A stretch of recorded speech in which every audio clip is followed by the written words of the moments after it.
आज एक अलग यूनिक विषय है यूनिकोड का, जो यूपी हायर के हिंदी के पाठ्यक्रम की दूसरी इकाई नागरी लिपि का इतिहास और विकास में जो चौथी शीर्षक के रूप में संलग्न है।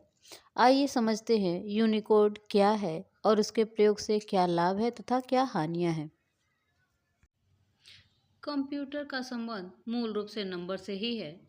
यह प्रत्येक अक्षर और वर्ण के लिए एक नंबर निर्धारित करके अक्षर और वर्ण संग्रहित करते हैं। यूनिकोड का आविष्कार होने से पहले ऐसे नंबर देने के लिए सैकड़ों विभिन्न संकेत प्रणालियां थीं। किसी एक संकेत लिपि में पर्याप्त अक्षर नहीं हो सकते। जैसे उदाहरण के लिए यूरोपीय संघ को अकेले ही अपनी भाषाओं को कवर करने के लिए अनेक विभिन्न संकेत लिपियों की आवश्यकता होती थी। अंग्रेजी जैसी भाषा के लिए भी सभी अक्षरों, विराम चिन्हों और सामान्य प्रयोग की तकनीकी प्रयोगों हेतु एक ही संकेत लिपि पर्याप्त नहीं थी, इसीलिए बड़ी समस्या भी हो रही थी। यूनिकोड एक अंतर्राष्ट्रीय टेक्नोलॉजी स्टैंडर्ड है। यह हर अक्षर को एक खास संख्या से जोड़ता है। यूनिकोड की मदद से दुनिया की सभी लेखन प्रणालियों के पाठों को एक ही तरह से एनकोड किया जा सकता है। यूनिकोड का इस्तेमाल सभी आधुनिक सॉफ्टवेयर, ब्राउज़र और ऑपरेटिंग सिस्टम में किया जाता है। आइए अब समझ लेते हैं कि यूनिकोड का प्रयोग किया कैसे जाता है। यूनिकोड के जरिए किसी भी पाठ को एक ही तरह से एनकोड किया जा सकता है। यूनिकोड की मदद से किसी भी भाषा के पाठ को एक ही तरह से प्रदर्शित किया जा सकता है तथा यूनिकोड की मदद से किसी भी भाषा के पाठ को एक ही तरह से हैंडल भी किया जा सकता है। यूनिकोड की मदद से किसी भी भाषा के पाठ को एक ही तरह से इंटरनेट पर भेजा जा सकता है।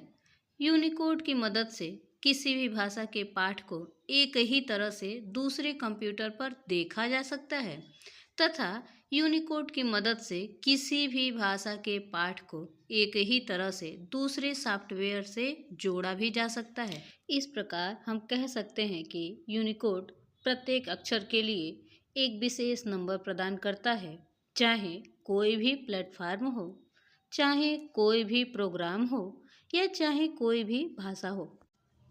आइए जान लेते हैं यूनिकोड की प्रमुख विशेषताएं क्या हैं, जिनके माध्यम से हम उन्हें अच्छे से समझ सकते हैं। यह विश्व की सभी लिपियों से सभी संकेतों के लिए एक अलग कोड बिंदु प्रदान करता है। दूसरी विशेषता है, यह सभी वर्णों को एक कोड देता है, न कि ग्लिफ को। जहाँ भी संभव यूनिकोड होता है, यह भाषाओं का एकीकरण करने का प्रयत्न करता है। इसी नीति के अंतर्गत सभी पश्चिमी यूरोपीय भाषाओं को लैटिन के अंतर्गत समाहित किया गया है। सभी स्लाविक भाषाओं को सिरिलिक के अंतर्गत रखा गया है। हिंदी, संस्कृत, मराठी, नेपाली, सिंधी, कश्मीरी आदि के लिए देवनागरी नाम से एक ही खंड दिया गया है। चीनी, जापानी, कोरियाई, वियतनामी भाषाओं को यूनिहान के नाम से एक खंड में रखा गया है और अरबी, फारसी, उर्दू आदि को एक अलग खंड में रखा गया है। बाएं से दाएं लिखी जाने वाली लिपियों के अतिरिक्त दाएं से बाएं लिखे जाने वाली लिपियों को भी इसमें शामिल किया गया है। ऊपर से नीचे की तरफ लिखे जाने वाली लिपियों का अभी अध्ययन किया जा रहा है। उसकी जानकारी मिलते ही यूनिकोड में उसको भी सम्मिलित कर लिया जाएगा। यह ध्यान रखना आवश्यक है कि यूनिकोड केवल एक कोड सारणी है।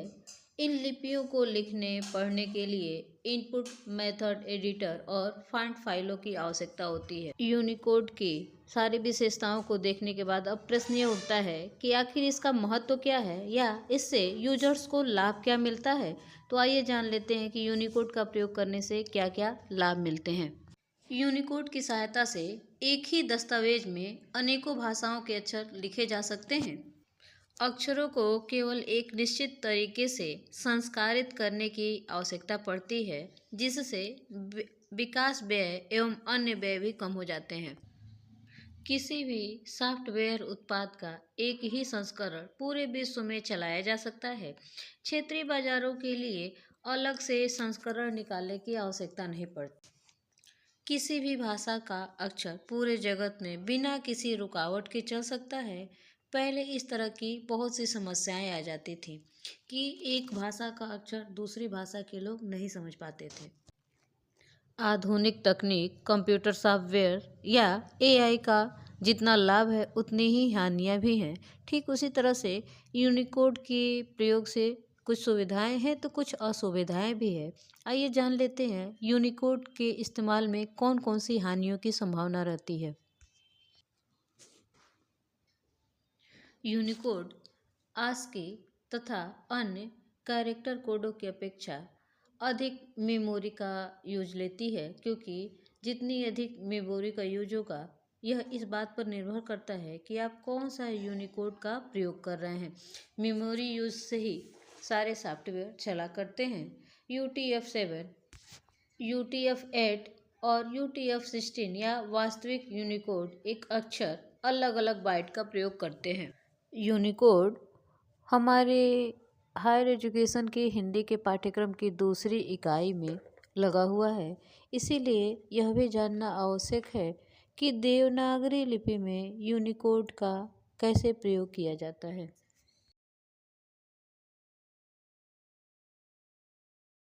देवनागरी यूनिकोड की रेंज 0900 से 097F तक है। ये दोनों ही संख्याएं षोडशाधारी होती हैं। छ, त्र एवं ज्ञ के लिए अलग से कोड नहीं है। इन्हें संयुक्त वर्ण मानकर इनके लिए अलग से कोई वर्ण नहीं दिया गया। इसमें इसकी जो रेंज होती है उसमें बहुत से ऐसे वर्णों के लिए कोड दिए गए हैं जो सामान्यतः हिंदी में प्रयोग में ही नहीं होते, किंतु मराठी, सिंधी, मलयालम आदि को देवनागरी में सम्यक ढंग से लिखने के लिए वे शब्द आवश्यक हैं। नुक्ता वाले वर्णों के लिए यूनिकोड निर्धारित किए गए हैं। इसके अलावा नुक्ता के लिए भी अलग से एक यूनिकोड दे दिया गया है। अतः नुक्ता युक्त अक्षर यूनिकोड की दृष्टि से दो प्रकार लिखे के जाते हैं, एक बाइट यूनिकोड के रूप में या दूसरा बाइट बिट यूनिकोड के रूप में। उदाहरण के लिए ज को ज के बाद नुक्ता टाइप करके भी लिखा जा सकता है। उम्मीद है इस वीडियो में दी गई जानकारी आपकी परीक्षा में ज़रूर उपयोगी होगी। यदि वीडियो पसंद आए तो इसे लाइक करें, चैनल को सब्सक्राइब करें और अपने बहुमूल्य सुझाव अवश्य दें। धन्यवाद।